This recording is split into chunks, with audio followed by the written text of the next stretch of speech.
Bonjour à tous, bienvenue sur l'épisode 32 du podcast Pelote et Repelote, qui, comme son nom l'indique à peu près, est un podcast consacré au tricot. Ça fait une éternité que je ne suis pas venue faire un petit coucou et parler de tricot en ligne, pour plein de raisons. Mais du coup, comme nous disposons pour pas mal d'entre nous de pas mal de temps pour les semaines à venir, je me suis dit que c'était l'occasion, moi, de m'occuper et vous, de vous occuper peut-être. Et donc de rattraper ces quelques mois. Je vais peut-être pas faire un épisode complet là, qui retracerait les 4 ou 5 derniers mois. Je vais prendre dans l'ordre et puis quand j'en aurai marre, j'arrêterai. Et puis je ferai un autre épisode plus tard qui sera dans un temps totalement indéterminé.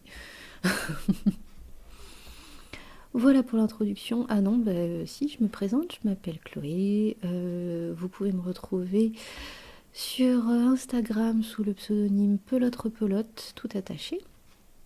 Et sur Ravelry, pelote-et repelote attaché. Voilà, donc pour l'introduction, c'est fait. Bon, sinon j'espère que vous allez bien, que vous êtes en bonne santé, que vous n'avez pas peur de moindre nez qui coule ou de la moindre toux. Pas évident de ne pas sombrer dans la paranoïa en ce moment. J'espère surtout que vous restez chez vous et que vous raclez tous les fonds de placard pour éviter voilà, tous les potentiels contacts, sachant que on sait maintenant que le virus reste longtemps sur certaines surfaces, notamment sur le plastique, jusqu'à 9 jours apparemment, si mes informations sont bonnes. Donc oui, quand on reçoit un colis de laine, on le met en quarantaine. Hein. Ou alors, voilà, parce qu'on ne sait pas, il y a eu tous les transporteurs qui sont intervenus dans la chaîne. Quand on reçoit du courrier, quand on envoie du courrier, on le garde de côté pour quelques jours et on l'ouvre un petit peu après. Oui, c'est parano, mais pas plus que de prendre toutes les précautions quand on a les connaissances actuelles sur la transmission de ce virus. Voilà. Bon, allez, on parle de tricot et de laine, parce que les informations anxiogènes, hein, on va essayer de ne pas en rajouter. Alors, on redémarre au mois de novembre, puisque mon dernier épisode, je crois que je l'avais enregistré pendant les vacances de la Toussaint. Alors moi, entre-temps, la vie m'a testé. Hein. On a eu de la neige, on a eu coupure d'électricité, coupure de téléphone et d'internet pendant 3 ou 4 mois, je sais plus. On a eu une invasion de souris. Moi, j'ai été malade. J'ai attrapé tous les virus qui passaient en janvier et février. Voilà. Mais bon, donc du coup, là, on enchaîne. Mais je suis en pleine santé. Pour le moment. On croise les doigts. Que voulais-je dire? Ah bah oui, donc oui, pas de podcast aussi parce que Internet, ça a été la galère pendant un bon bout de temps. Donc ça n'a pas aidé. Donc, bref, je suis pas très concentrée. Et on va commencer, doutez-vous, avec des chaussettes. Alors, la dernière fois, je vous avais parlé un petit peu de mon projet chaussettes qui consiste à tricoter des chaussettes en jersey pour les revendre un petit peu autour de moi et récolter dans une toute modeste mesure des fonds pour un ami et voisin qui est handicapé, qui a des difficultés financières. Et donc voilà, ce projet avance tout doucement. J'avais investi dans plein de pelotes de laine Fabel de Drops, dans mes couleurs, dans des couleurs un peu bariolées pour pas se lasser trop, parce que la chaussette jersey sur de la laine unie, bon, hein, ça va. Donc, pour ce projet chaussettes, j'en ai tricoté une première paire en 39,40 avec de la laine. Alors que je me souvienne, de la laine turquoise. Non, avec de la laine bleu canard. Attendez, je vais faire pause. Oui, alors en fait, je vous avais parlé de ce projet chaussettes, mais je crois que j'en avais pas encore commencé, ou alors elles étaient en cours la dernière fois. Ah bah si, je tousse en fait. Bon, c'est parce que j'ai pas encore parlé depuis que je suis réveillée ce matin. Donc la toute première paire de chaussettes, elle est en bleu canard. Enfin, elle est déjà vendue, donc je ne l'ai plus. Et donc, juste pour vous donner la référence de la laine, c'est la couleur 918 Emerald City, selon Emerald City, selon Ravelry. Voilà, donc taille 39-40. Ensuite, la paire suivante que j'ai tricotée, c'était avec... donc j'ai repris mes restes de bleu canard pour faire les points, talons et côtes. Et pour la laine principale, j'ai choisi de la laine turquoise et je vais vous donner aussi la référence. C'est la 340 Blue Lagoon. Voilà. Donc j'ai fait une taille 42, puis une taille 38, avec exactement le même procédé. Oh mais ça va aller vite en fait si j'en cause comme ça. Donc je revérifie tout. Projet chaussettes, tac tac tac, 38, voilà. Et ben voilà. Donc trois chaussettes en jersey tout bête. Donc avec la recette que je suis depuis le début, que je sais faire des chaussettes. C'était pas très correct cette tournure de phrase. Depuis que je sais faire des chaussettes, j'ai commencé par la pointe, fait un talon en raccourci, le fish Lipski's Heel, et puis des côtes et un rabat tubulaire à l'aiguille en côte. Ensuite, donc ça c'est pour 2019 en fait. Je crois que je vais m'arrêter. Je vais reparcourir tous les projets que j'ai terminés en 2019, donc en novembre et décembre. Ensuite, j'ai fait des Monster Socks. Le principe des Monster Socks, c'est de prendre des restes de laine et de faire de laine à chaussettes, pardon, et de faire des chaussettes avec plein de petits bouts, faire plein de rayures, assortir. Alors, ça a un résultat assez bariolé en général. J'en avais déjà fait 2 paires en septembre, je crois. Et j'avais choisi des laines, des restes de laine à chaussettes plutôt unies ou semi-unies ou très bariolées. Mais bon, l'essentiel des laines à chaussettes que j'ai tricotées, c'est de la laine autorayante. Et je pensais que ça allait faire vraiment moche de mettre plein de laine autorayante ensemble. Et puis finalement, je me suis lancée et je les trouve magnifiques. Et bon, c'était pour un cadeau de toute façon, donc je les ai pas gardés. Mais il me reste encore des restes de laine autorayante, donc je vais en refaire.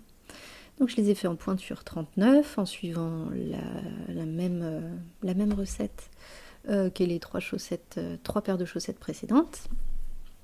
Ah oui, ça j'ai pas dit, avec des aiguilles 2,5 mm. Voilà, puisque je tricote très serré. Je tricote en 2,25 pour moi, parce que j'ai les pieds très fins. Et en 2,50 pour tous les autres. Alors, dans mes laines autorayantes, est-ce que ça vous intéresse que je vous dise quelle laine j'ai utilisée? Peut-être, hein? Allez, à tout hasard. Alors, je me mets l'image devant les yeux. Image apparaît. Ah oui, alors Internet est revenu, mais j'ai du 56K, donc bon, c'est quand même pas très très rapide. Alors, j'ai utilisé des jolis de Milly, Je vous donne pas les noms des couleurs par contre parce que je les connais plus. J'ai utilisé de la très regrettée les pelotes de lune euh, qui faisaient de la super laine autorisante. Ça a été mes tout débuts en chaussettes. J'ai utilisé de la... Ah, comment ça s'appelle ce truc? Cette laine canadienne magnifique, mais qu'on met 1 an à recevoir. Quand il n'y a pas d'erreur d'expédition. Oh, j'ai oublié. Je vous l'écrirai. J'ai utilisé de la laine biscotte. Et puis voilà. Et puis voilà, j'ai tout dit. Ouais, plusieurs laines de biscotte, plusieurs laines de pelote de lune. Et ah, la Scrumptious Pearl. Voilà, c'est ça la laine canadienne. Donc voilà pour les Monster Socks. Bon, en fait, ça va vite. Ensuite, encore des chaussettes. Alors, j'ai testé le patron de Estelle, les Skyline Socks. Donc c'est son fils qui lui avait demandé de reproduire sur une chaussette la Skyline de New York. Et donc elle a fait un petit motif sur tout le corps de la chaussette, devant, derrière. Il n'y a guère que sous la semelle qu'on n'ait pas le motif.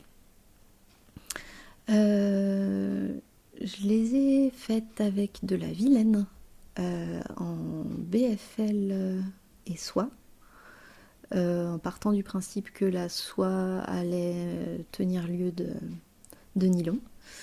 Donc c'est un pari un peu osé. Je les ai portées 2 ou 3 fois et elles sont abîmées, plus que mes chaussettes avec du nylon. Alors, mon coloris principal, c'est être Cléopâtre couronnée d'émeraude. Et mon coloris contrastant, c'est pas besoin d'un prince, donc violet. C'est les deux, les restes de châle que j'avais fait à mes tout débuts de tricot. Le vert émeraude, il est à moi, et j'ai fait exactement le même en violet, pas besoin d'un prince. Je l'avais fait pour ma mère. Et donc, c'est les deux restes de ces deux châles qui m'ont servi pour tricoter cette paire. Alors, j'ai appris plein de trucs. Autant quand j'ai démarré le tricot, je voulais tout essayer. Chaque patron était l'occasion d'apprendre une nouvelle technique. Et puis en fait, je sais pas à quel moment on a dû mettre du scotch dans mes pantoufles. J'en suis plus jamais sortie. Du truc confortable. Et donc en fait, j'avais jamais tricoté à plus de 60 paires de chaussettes à mon actif. Je n'avais jamais tricoté de chaussettes en partant des côtes. Ça me faisait peur. Mes graftings sont très beaux au milieu, mais très moches au début et à la fin. Ça fait des petites oreilles.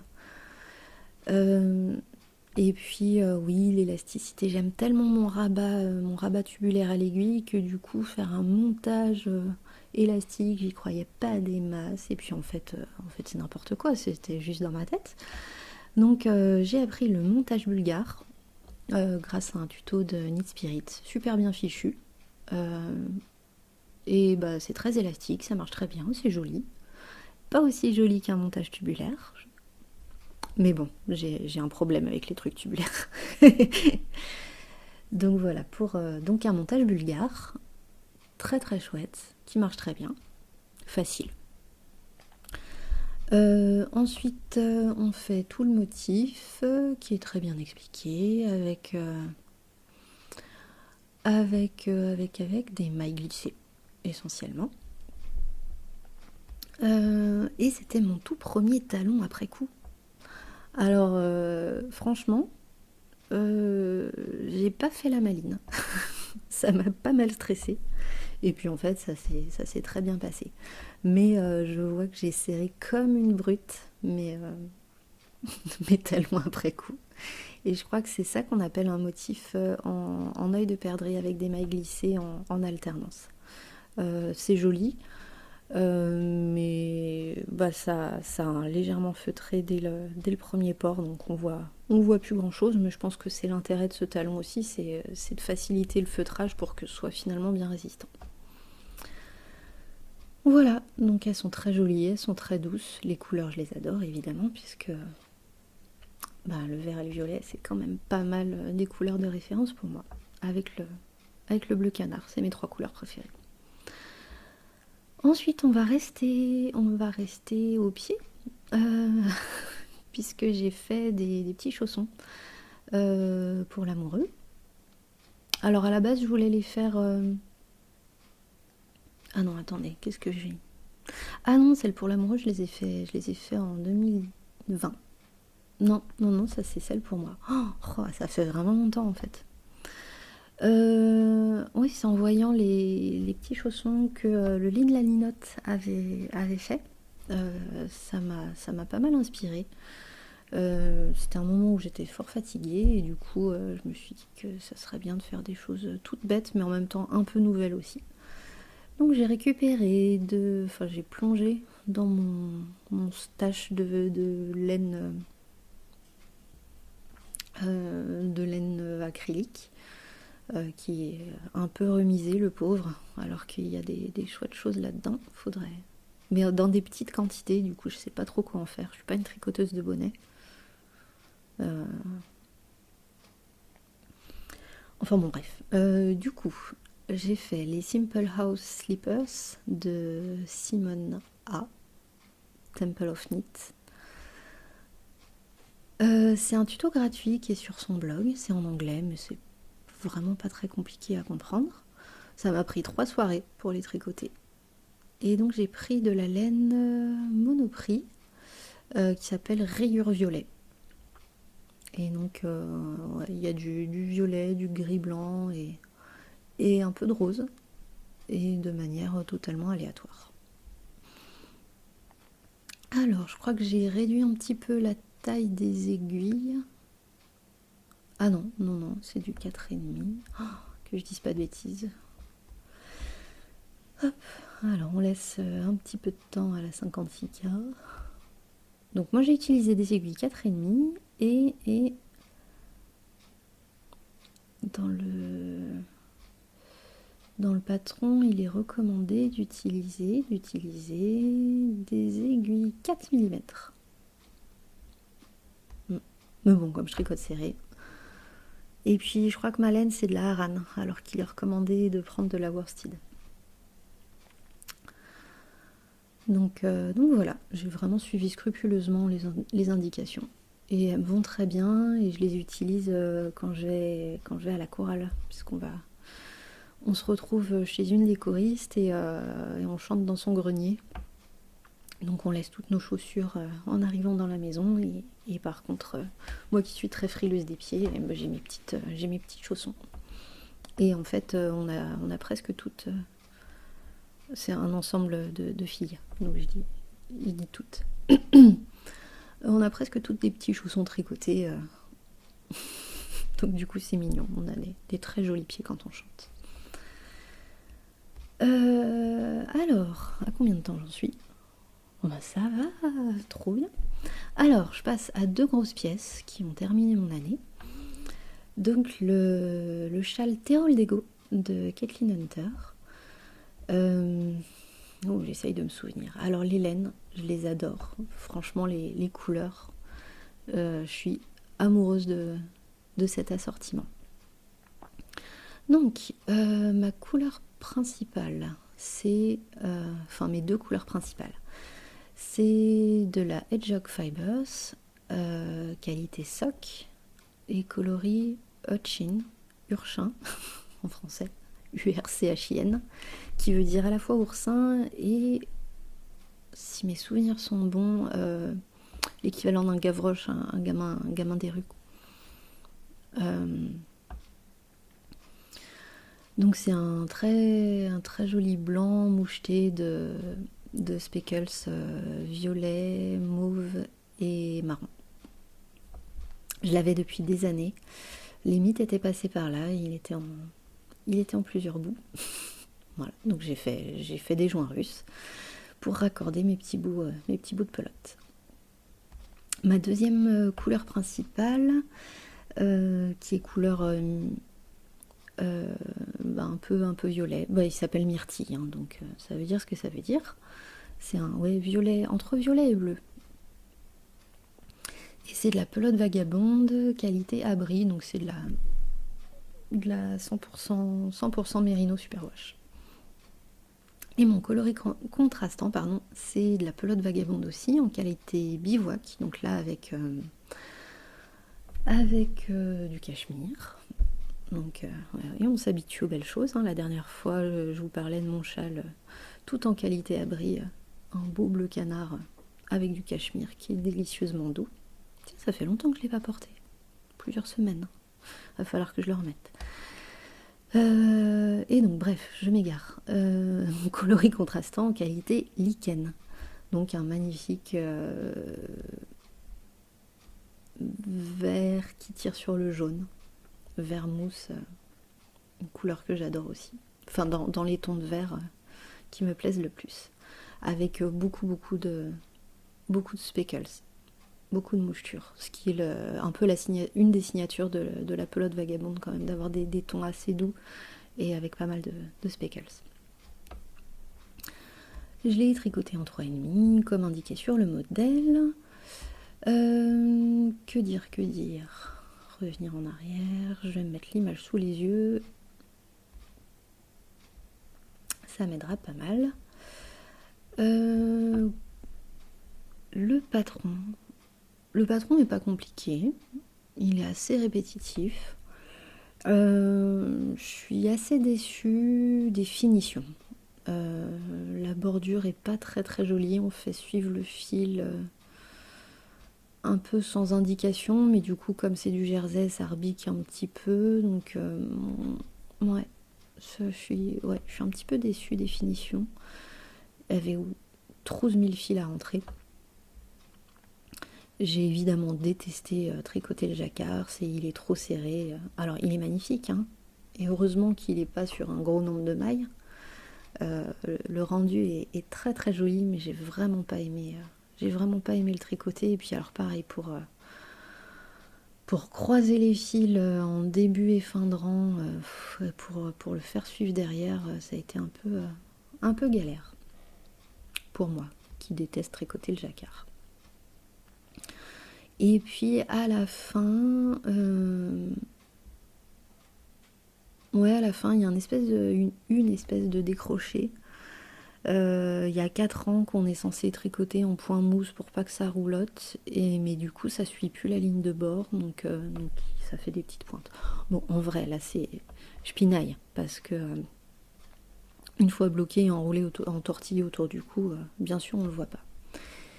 Et je l'adore, mais il est un poil grand, et puis c'est un châle en fait, c'est un triangle asymétrique. Il avait vraiment l'air d'être en triangle équilibré, mais en fait c'est asymétrique. Et donc du coup, c'est une forme que j'aime un peu moins. Il y a toujours un bout qui pend beaucoup plus bas que l'autre, et du coup je l'accroche partout, il tourne, il se décale. Je bouge beaucoup. Des fois je fais un nœud, des fois je fais pas de nœud à la pointe la plus longue. Voilà. Après, je suis ravie du rendu final. Je trouve que les couleurs vont très très bien ensemble. C'était un combo que j'avais imaginé pour faire le Doodler de Stephen West. Mais il n'était pas assez vif pour du Stephen West, il fallait plus vif. Donc je l'ai gardé de côté, mais avec l'idée quand même de m'en faire un châle. Et je suis quand même très contente du résultat, je le porte. Il va avec énormément de choses dans ma garde-robe. Donc je le porte quand même pas mal.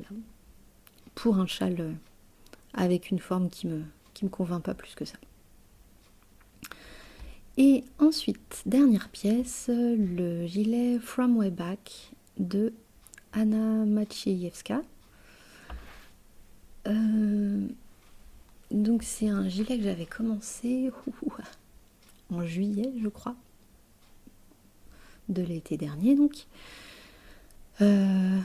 Et puis qui peinait un petit peu et je me suis vraiment donné un coup de boost à la fin de l'année civile pour le terminer. Je crois que le Laine-Athlon m'a pas mal motivée aussi. Toute petite aparté, le Laine-Athlon, j'étais inscrite dans la course des 7000 mètres et j'ai réussi à le boucler de justesse. Donc je suis très fière de moi. Mais c'était pas agréable. Le dernier mois, ça m'a stressée. Je voulais... bon, c'est bête, hein, j'étais pas obligée, j'avais pas de couteau sous la gorge ni rien du tout, hein, mais je suis comme ça. Je me suis forcée à finir des trucs que j'avais... Enfin, à faire des tricots que j'avais pas envie de tricoter sur le moment. Et je me suis un peu pourrie toute seule. Mais c'est pas grave. Donc je reviens au gilet From Way Back. Donc je l'ai tricoté avec de la laine des Petits Points Parisiens. C'est de la laine Dickey. Le métrage, je crois que c'est 250 mètres pour 100 grammes. Donc de la déca pas... un peu fine. Enfin, elle est plus fine par exemple que la déca de la bien-aimée. Mais plus épaisse que de la déca Drops. C'est la couleur Pique et Pique. Alors Pique le premier PIC, plus loin Pique PIQE.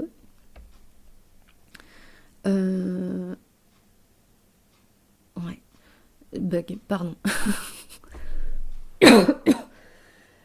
Ouais, couleur peu habituelle pour moi. C'est très foncé, très terne. Mais je l'adore. Je trouve ce gilet très joli, aussi bien par la forme que par la couleur. Ça me permet de mettre des pièces un peu plus colorées autour. Puisqu'en fait, moi j'ai très peu de basiques. À savoir que en dehors de toutes mes culottes qui sont noires, globalement, je n'ai que de la couleur dans mes vêtements. Je dois avoir 3 t-shirts noirs, un pantalon noir et puis tout le reste, c'est que des trucs colorés et ou bariolés. Donc ça me permet d'avoir un truc qui repose un tout petit peu les yeux de mes interlocuteurs. Non, j'exagère, évidemment. Et je vis dans le sud, moi. J'exagère, j'ai le droit.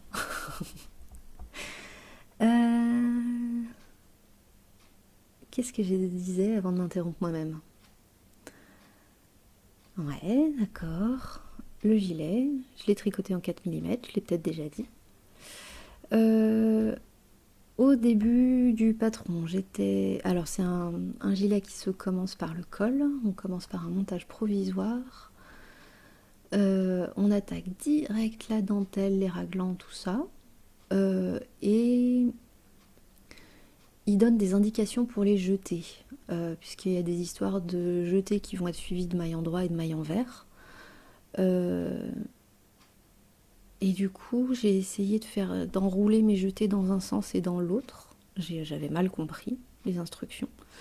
Et donc du coup, ça donnait des jetés qui n'avaient pas du tout tous la même taille et ça rendait très moche dans la dentelle. Donc j'ai tout redéfait, j'ai recommencé. Et là, j'ai fait des jetés comme je les fais toujours d'habitude, à savoir toujours... En fait, j'ai l'impression, mais corrigez-moi si c'est pas juste. Moi, je tricote avec mon fil dans la main gauche. Et donc, du coup, je fais toujours le même geste. Et j'ai l'impression que le geste est peut-être légèrement différent quand on a le fil dans la main droite. Ou alors, j'ai vraiment rien compris des explications de la designer.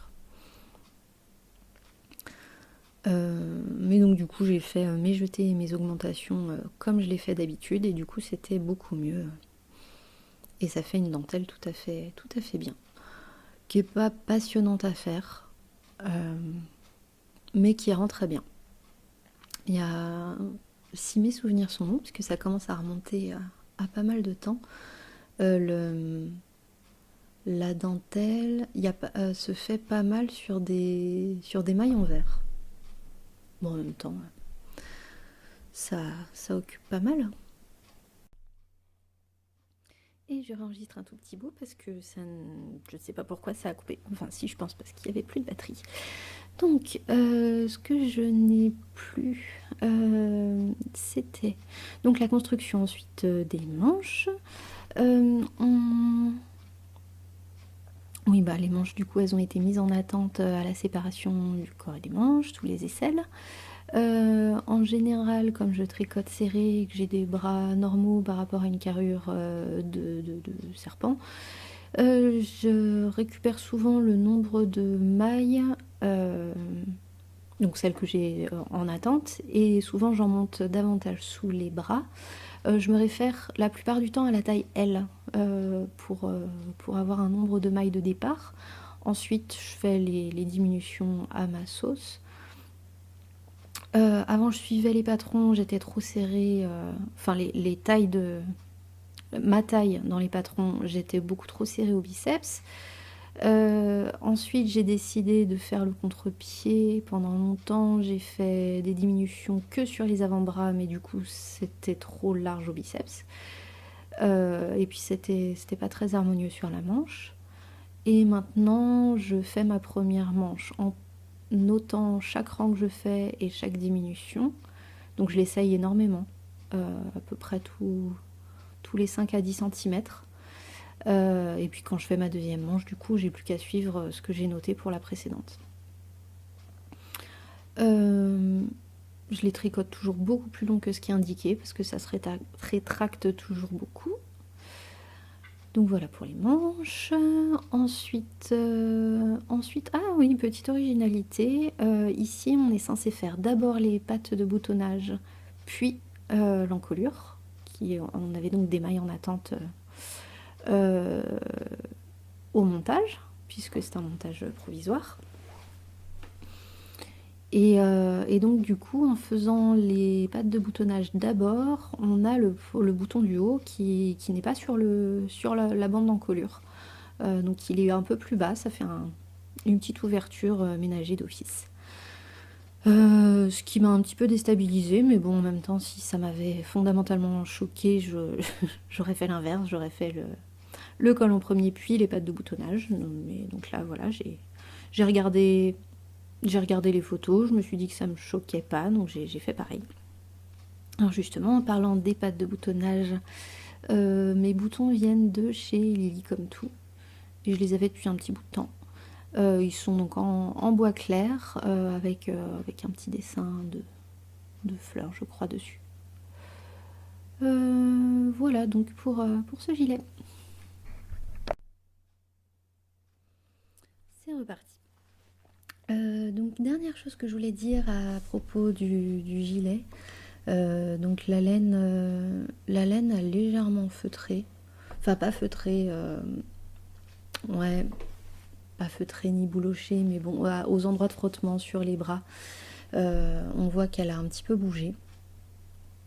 Mais bon, enfin moi ça me dérange pas du tout, mais c'était juste pour information. La couleur est vraiment magnifique. C'est un bleu marine avec plein de nuances. J'ai alterné mes écheveaux sur la majorité du projet, sans me prendre la tête, mais bon, pour pas avoir des démarcations franches non plus. S'il y a 2-3 rayures, ça va pas. Non, mais il y en a même pas. Enfin, si. Pas suffisamment net pour que ça me chagrine en tout cas. Donc voilà pour les projets terminés en 2019. Je vous propose de parler un tout petit peu de laine.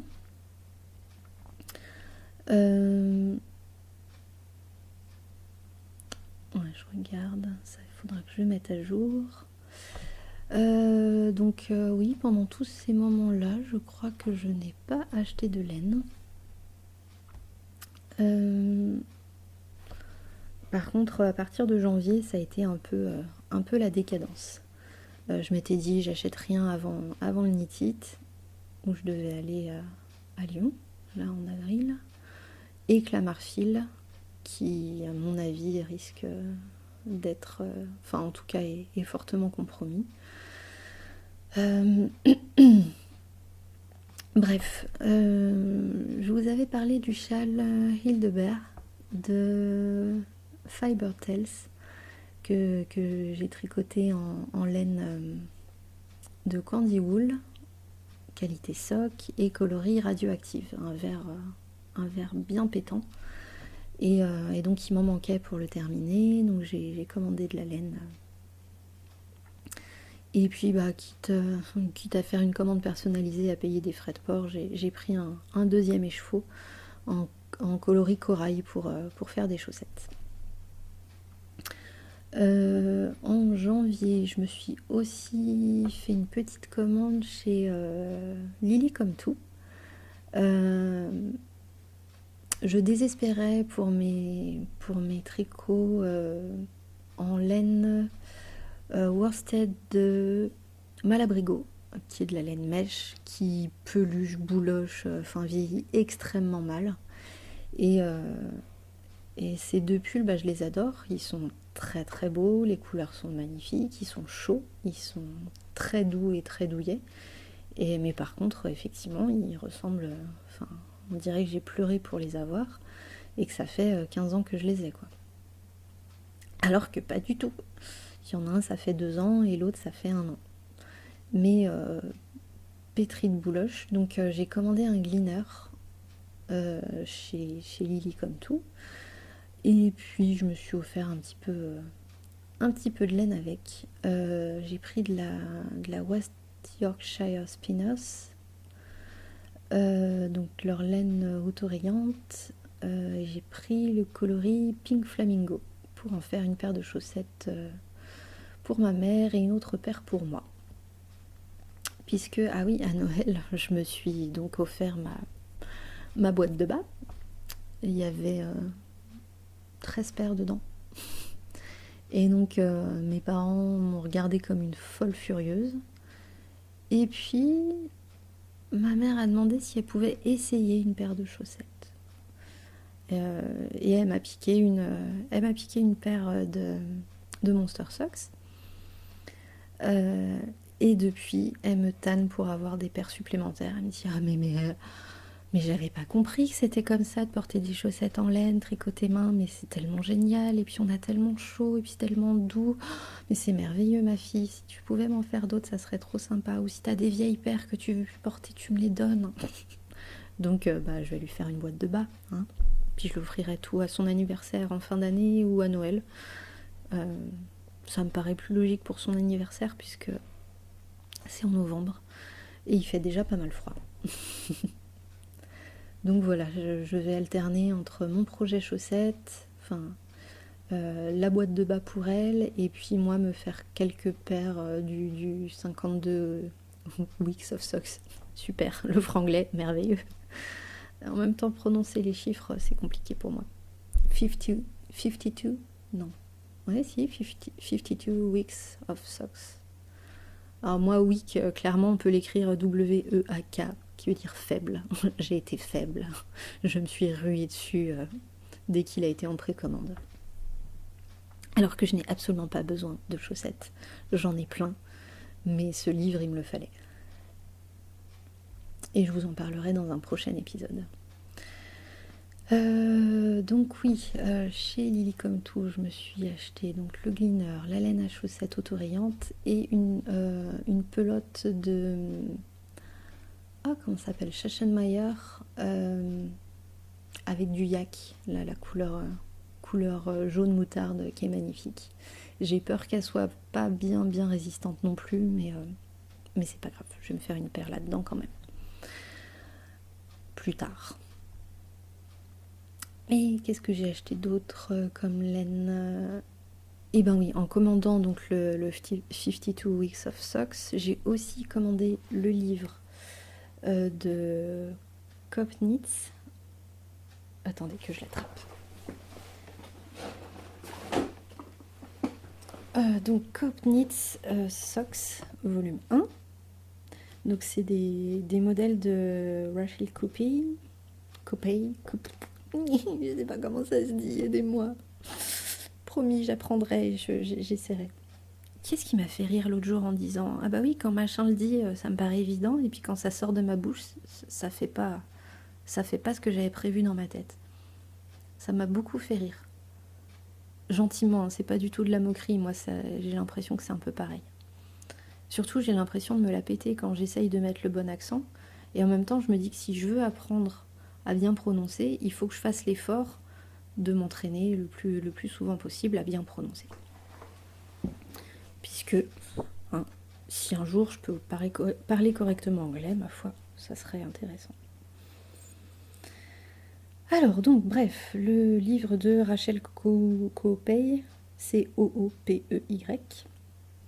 Je bavais sur ces livres depuis des années, à chaque fois en me disant « Ah non, mais bon, quand même, tu fais que des chaussettes en jersey, pourquoi tu irais t'acheter un livre entier de chaussettes toutes bizarres? En plus, elles commencent toutes par la cheville pour finir par la pointe.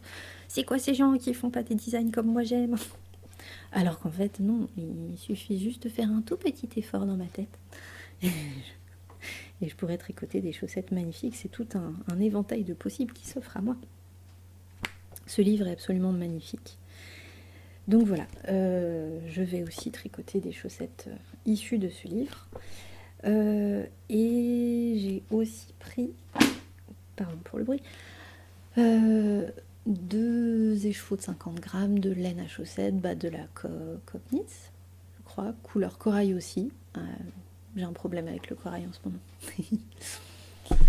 C'est l'envie de printemps qui m'a prise cet hiver. J'avais très envie de rose-orange dans tous les sens. Donc voilà. Et puis oui, si, dernière chose importante dont je voulais vous parler, j'aurais bien fait de prendre des notes, ça m'aurait tellement aidé.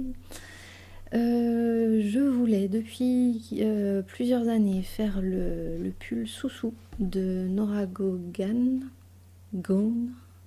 Pareil, dites-moi comment ça se prononce s'il vous plaît.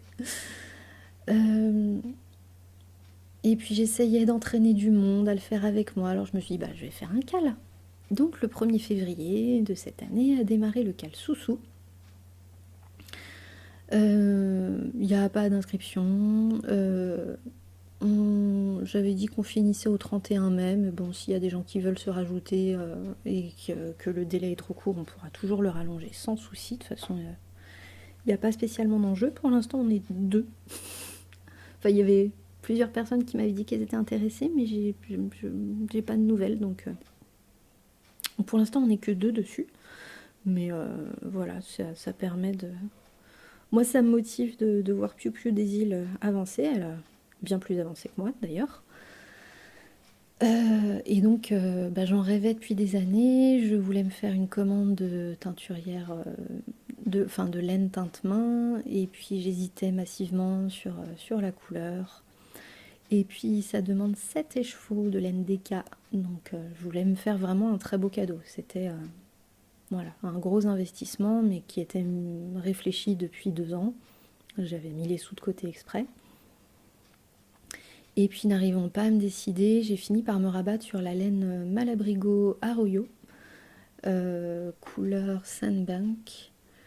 J'ai honteusement copié sur Birou Game. Et donc, du coup, comme c'est de la laine qui fait 300 mètres pour 100 grammes, mais qui est presque aussi épaisse que de la déca. C'est de la sport, donc officiellement, mais elle est presque aussi... Enfin, elle est aussi épaisse que certaines déca, voire plus que certaines laines classées en déca. Et donc, du coup, là, il n'y a plus besoin que de 5 écheveaux. Ce qui est quand même une certaine somme, entendons-nous bien.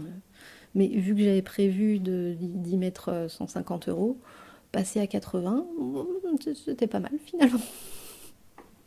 Donc voilà, je me suis aussi offert ça en janvier pour pouvoir démarrer mon Soussou en février.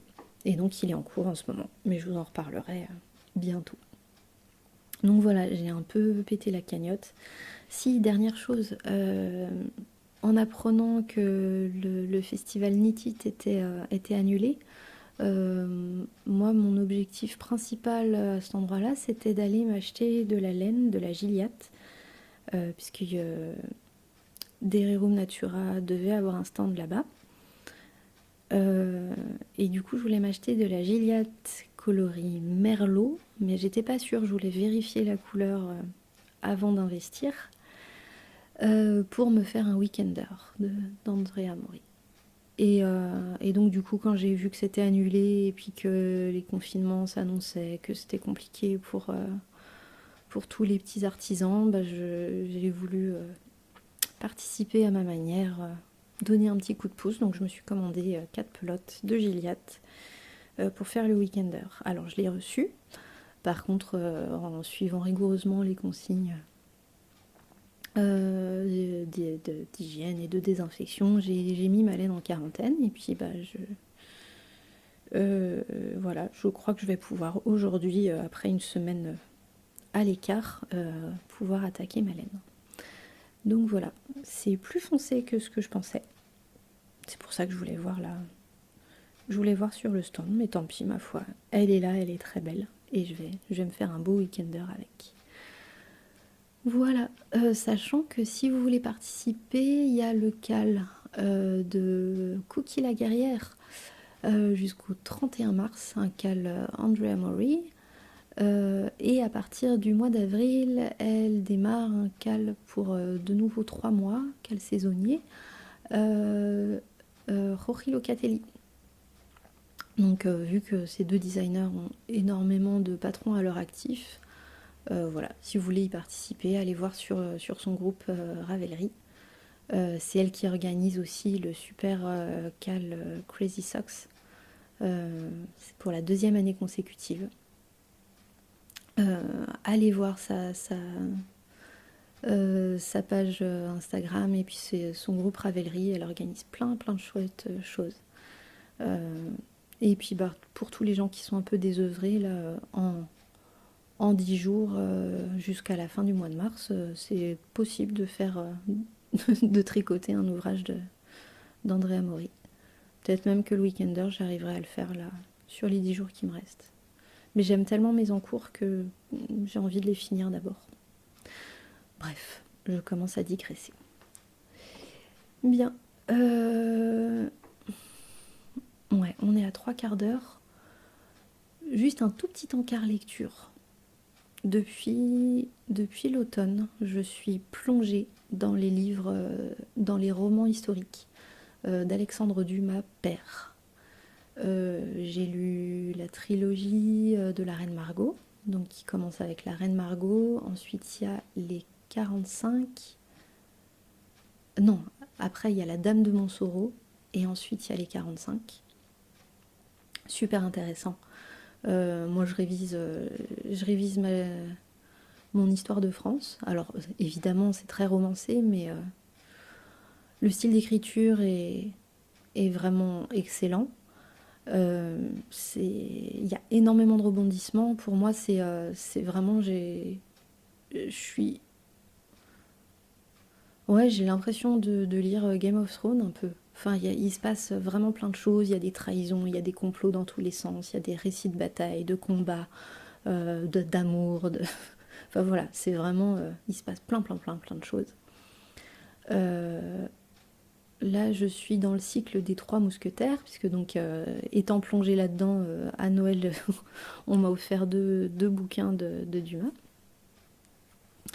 On m'a offert le collier de la reine. Mais donc, le collier de la reine, c'est le 2e tome du cycle de Joseph Balsamo. Et donc, ça se passe sous Louis XVI. Donc, du coup, j'ai commandé... Alors, j'ai eu énormément de mal à trouver, parce que Joseph Balsamo, eh ben, il n'existe pas en poche. Et enfin, il n'est plus édité en poche, donc il a fallu que je le trouve d'occasion. Ensuite, il y a le collier de la reine, et ensuite, il y en a d'autres, mais je sais plus. C'est l'amoureux qui me les a commandés, et pour l'instant, ils sont dans un coin, ils attendent. Et j'ai reçu Noël 20 ans après, qui est la suite des 3 mousquetaires. Donc là, ça se passe sous Louis XIII. Et donc j'ai relu les 3 mousquetaires que j'avais lus il y a plus de 10 ans. Non, pas tout à fait. Il y a l'été où j'ai rencontré l'amoureux. Donc non, il y a 8 ans. 8 ans. Et demi. Je ne sais plus compter. Et que voulais-je dire? Oui, donc j'ai relu les 3 mousquetaires, j'ai lu 20 ans après. Et la troisième partie de cette trilogie, c'est le Vicomte de Bragelonne, qui lui-même est en 3 tomes. Et que je vais commencer là bientôt. Je les ai récupérés la semaine dernière chez ma libraire d'amour.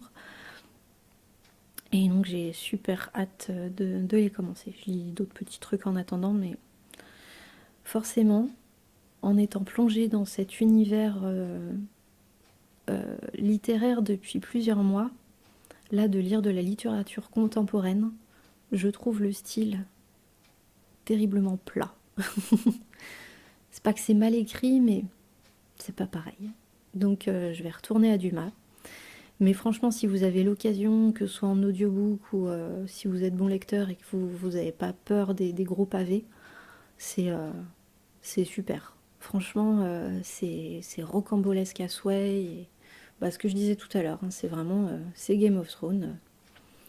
En partant du matériel de base de l'histoire de France.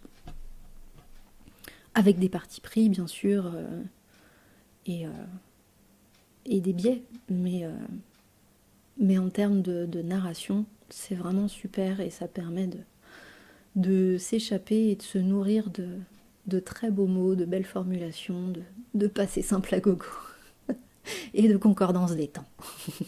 Moi qui suis une amoureuse de la langue française, voilà, c'est vraiment